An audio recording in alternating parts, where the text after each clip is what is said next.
I'm live. Hello. I'm reading out of Winged Pharaoh.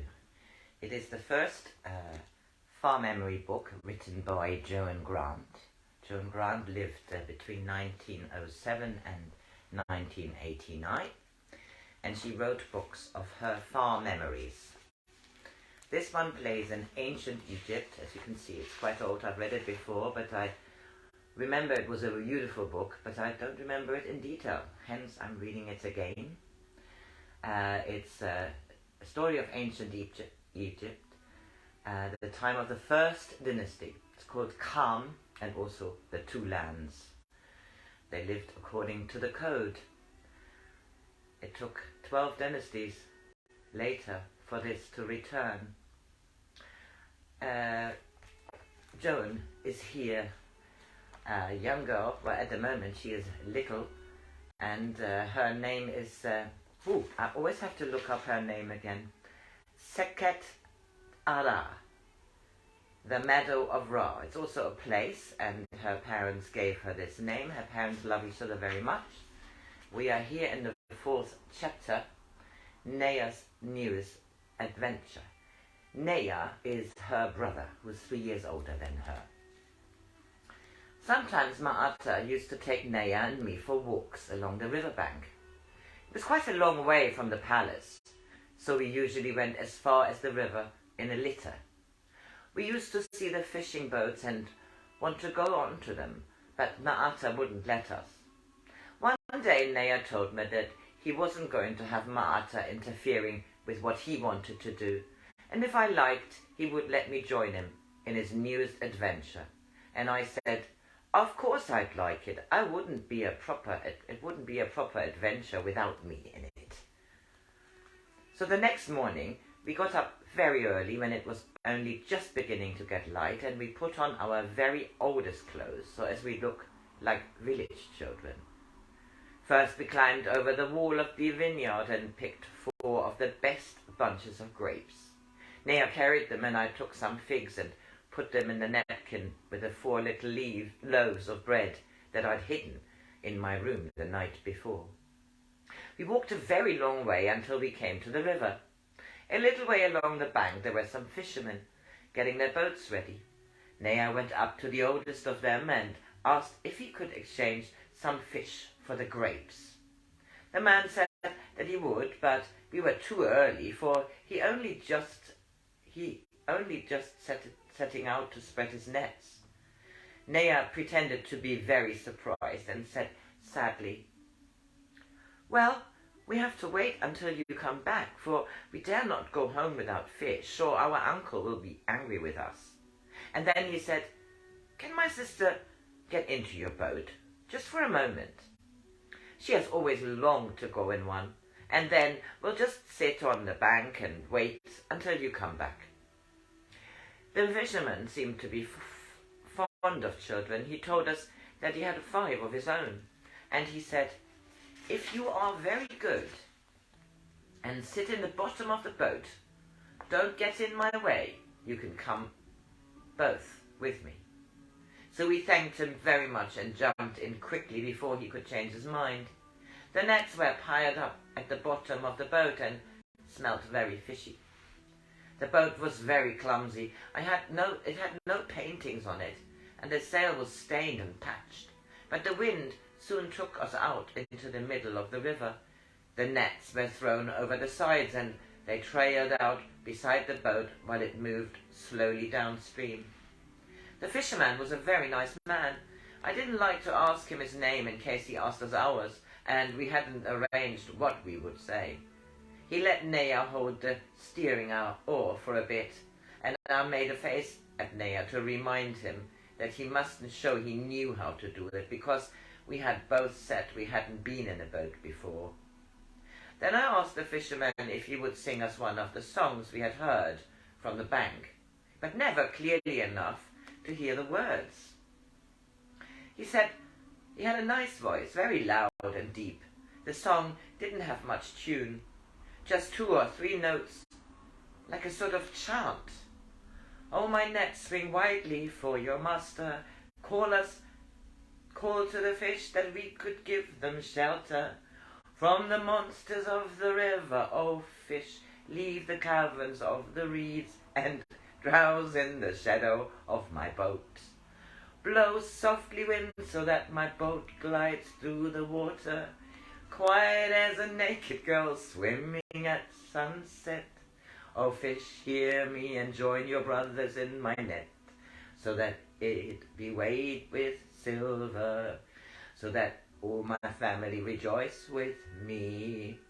Then he called to the other man, who was right up in the front of the boat, hidden by the sail, and they started to pull up in the nets, with Neyah and me helping.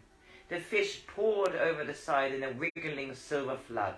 They jumped and flapped against my legs, and I would have liked to climb up on the side of the boat, only Neyah didn't seem to be minding it. He was helping the men to sort the fish into different kinds and to put them into reed baskets. I think if there had been any eels, I would have had to get out of the way, but luckily there weren't. When we got back, there were several people on the bank waiting to get fish.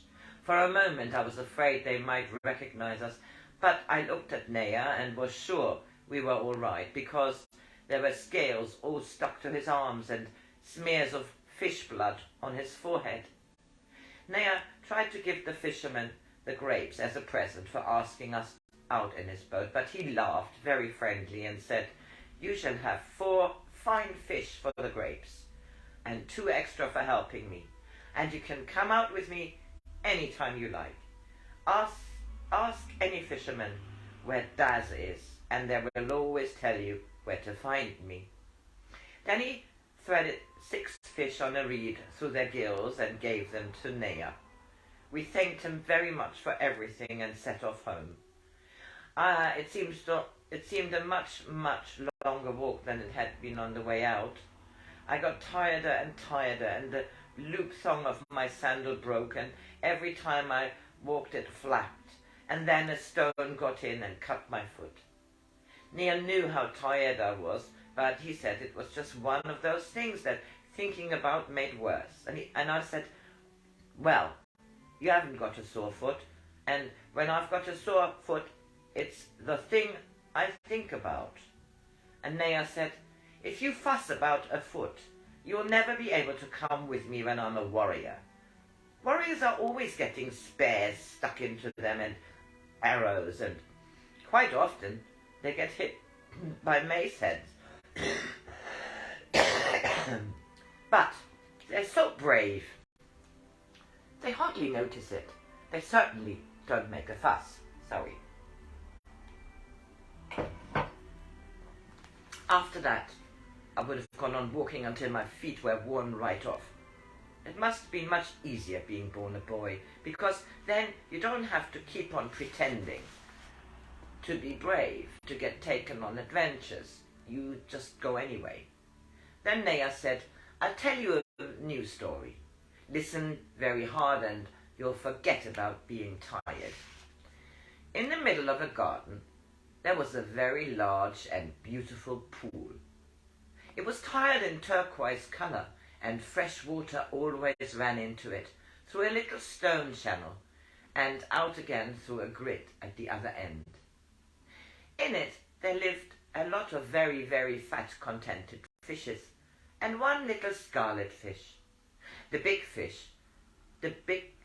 fat fishes ate up all the flies and all the worms, and took for themselves all the nicest shadow caves which the lotus leaves made. But the poor little scarlet fish had very little to eat, and no private place where he could sleep out of the hot sunshine. He couldn't spend his time eating or being lazy in the shade, so he had to do a lot of thinking to keep himself from going sad. And he explored every bit of the pool until he knew just how many tiles were on the walls and which lotus bud was going to open next. The fat fishes got greedier and greedier, and the little scarlet got thinner and thinner, until one day, when he was swimming past the grating, he knew that he was thin enough to swim right through it. It was rather a struggle getting through, and he lost quite a lot of his scales doing it. But at last he was free. He swam down the water channels until he got to the great river, and he swam on and on down the great river until he came to the sea. And there he found lots of things that were very beautiful and lots of things that were very frightening. Once he saw a fish so big that it could have drunk the whole of his home pool for breakfast and still have been thirsty. The great fish was swimming along with his mouth open, collecting his breakfast, just like a fisherman drawing in his net. And the poor little scarlet fish prayed very hard to the god of fishes, and the god heard him in spite of his being in such a dark place. And the god made the big fish have hiccups, and he hiccuped the little scarlet fish back into the sea again. Then the little scarlet fish found a beautiful palace of coral in the clear green depths of the sea, and beautiful little fishes with blue and gold spots brought him the most lovely fat worms on mother-of-pearl plates. He enjoyed it so much that he might have stayed there the rest of his life. But he wanted to go back to his own home pool and tell the fat fishes all the exciting things they were missing by being too big to go through the grating. So he left the sea and swam back up the river. And on the way he had many more adventures, and some were nearly as beautiful as the palace of coral, and some were nearly as dangerous as being swallowed by the great big fish.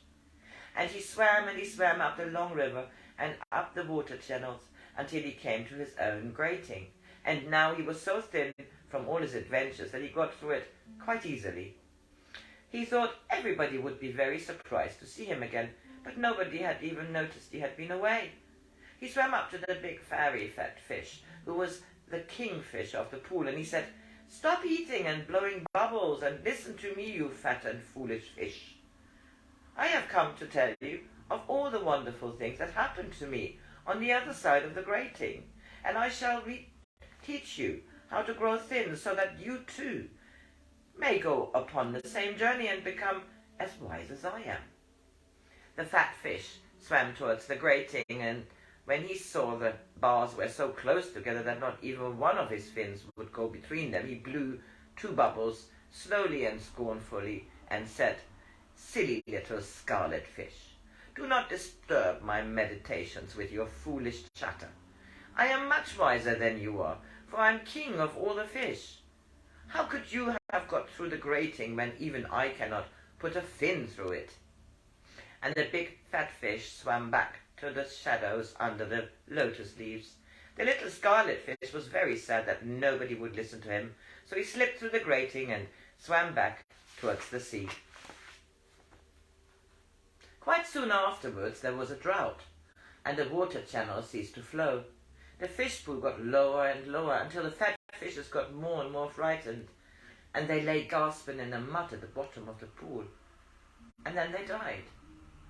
But the little scarlet fish was living very, very happily in the coral palace under the sea.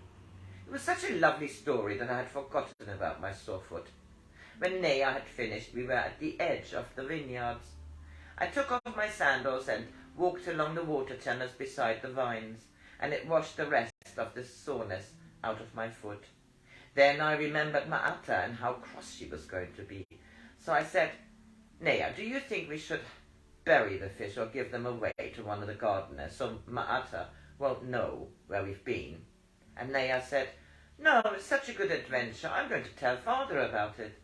And anyway, I want to send a present to the fisherman, because he was so nice to us. But we won't let Ma'ata see us until we find Father." We saw him coming out of the room that leads to the hall of audience. He still had on his ceremonial beard, which he wore only when sitting in judgment. It was fixed to the headdress by 2 straps, hidden by the side pieces. He took off his headdress and gave it to the attendant and said he was going for a bathe in the pool, and that we should go with him. He wasn't surprised to see us, so Ma'ata couldn't have told him about losing us. When we showed him the fish and told him all about our adventure, he wasn't at all cross, although he did say we ought not to have gone out without telling somebody. And Neyah said, I would have told Ma'ata, but she would only have told me not to go, and I didn't want to be rude and disobey her. And Father said we could eat the fish that evening. Then Neyah asked him if we could have a present for the boatsman. And he said we could go on to Neyah'S and ask him to make us something. Neyah'S had a lovely little goldfish for wearing around the neck, and he scribed my name and Neyah's on it. Next morning we put on our best clothes, and Harka took us in a chariot down to the river to give Daz his present. When he realized who we were, he would have knelt upon the ground before us, but Neyah told him we were all fishermen together, and I tied the fish around his neck. So this was chapter number 4. That was lovely. Have a good day.